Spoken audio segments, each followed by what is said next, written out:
और ध्यान देना जरा, आप जीवन में बहुत कुछ कर लो, किसी मार्ग में आप हार रहे हो, बार बार आपको हानि हो रही हो, लेकिन आपके जन्मदाता, आपके माता पिता का भरपूर आशीष वरदहस्त यदि आपके ऊपर है, तो मेरी व्यासपीठ कहती है इस विश्वास के साथ कि किसी भी मार्ग में आपकी हानि होने वाली नहीं है, आप हारने वाले नहीं। यूं ही कोई किसी पर सैदा नहीं होता, लहू का रंग ही एक है, अलहदा नहीं होता, और घर जन्म देने से डर जाती हम सबकी माँ। माँ तो दुनिया में बेधड़क फिर कोई बच्चा पैदा नहीं। तेरी तुलना किससे करूं माँ तुमसा और न कोई, जब जब टूटा मेरा खिलौना मुझसे पहले तू रोई। मेरे हंसने पे हंसती थी, रोने पे रो देती, फिर भी मैं ये समझ ना पाई माँ कैसी होती। अंबर की ये ऊंचाई, धरती की ये गहराई। यहाँ जितने भक्त बैठे हो, राम कृष्ण दुर्गा काली सबकी पूजा करना, लेकिन ये सब भी तुम्हें आशीष तभी देंगे जब तक आप माता पिता की आशीष नहीं लोगे, तब तक कोई ईश्वर आप पर अपना वरदहस्त रखने वाला नहीं।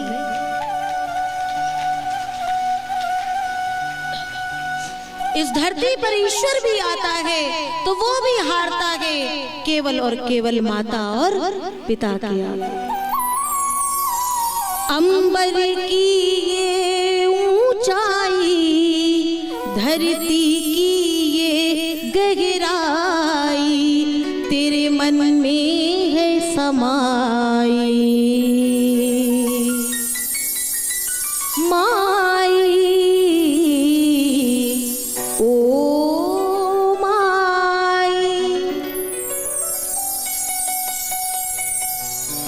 जी चाहे तेरे पास रहूं, मैं बन के तेरा हम जोली, तेरे हाथ ना छिप जाऊं, यूं खेलूं आँख मिचौली, मैं मिचौली। परियों की कहानी सुना दे,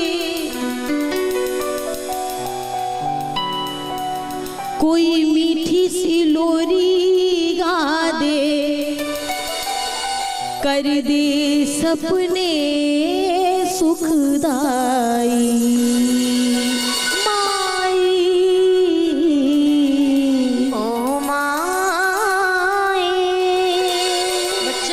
माँ से जिद करता है, ठिठोली करता है, लड़ता है, झगड़ता है, लेकिन जब वो माँ नहीं होती है तब बच्चा हार करके सूने में बैठ करके कहता है माँ अब वो दिन कभी फिर से आ जाए और फिर से कुछ ऐसा हो कि मैं कोई शरारत करूं और तेरी एक मीठी सी थपकी, तेरी एक मीठी सी डांट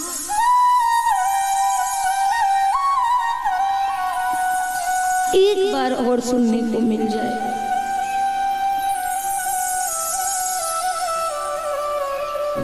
फिर कोई शरारत हो मुझसे माँ मैं नाराज करूं फिर तुझको, फिर गाल पे थप्पी के तू सीने से लगा ले मुझको, सीने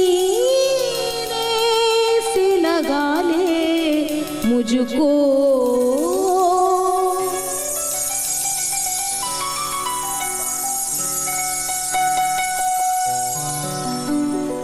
परियों की कहानी सुना दे, अपने हाथों से खिला दे, वो बचपन में जो माँ पल्लू में कोई मिठाई बांधती थी और बच्चा जब रोता था तो वो पल्लू खोल करके, भले ही उस मिठाई में कोई बहुत महंगी मिठाई ना हो, लेकिन पल्लू से खोल करके जब मुख में रखती थी, वैसा स्वाद अब किसी मिठाई में नहीं लगता है। परियों की कहानी सुना दे, अपने हाथों से खिला दे, वो पल्लू में बंधी मिठाई।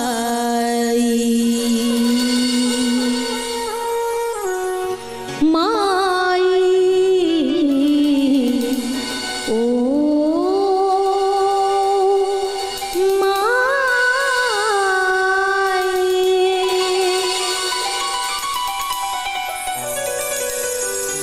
अब कहना चाहूंगी कि हर कोई दौड़ता है तरक्की की छाप को, भीड़ में ढूंढता है बस अपने आप को। एक माँ बाप पाल सकते हैं चार चार बेटों को, अब चार बेटे मिलके पाल नहीं सकते एक माँ बाप को, एक माँ बाप को। कितनी गरीबी में और कितनी सीमित व्यवस्थाओं में, कितने संकुचित साधन में माता पिता कितने बच्चों को पाल पोस के बड़ा कर देते, अपने अपने पांवों पे खड़ा कर देते हैं। और भैया जब वही माता पिता बूढ़े हो जाते हैं, 15 दिन तुम रखो, 15 दिन तुम रखो, वाह इतने इतने बोझ हो गए। और तुम बच्चों के लिए वो माता पिता किससे नहीं लड़ गए।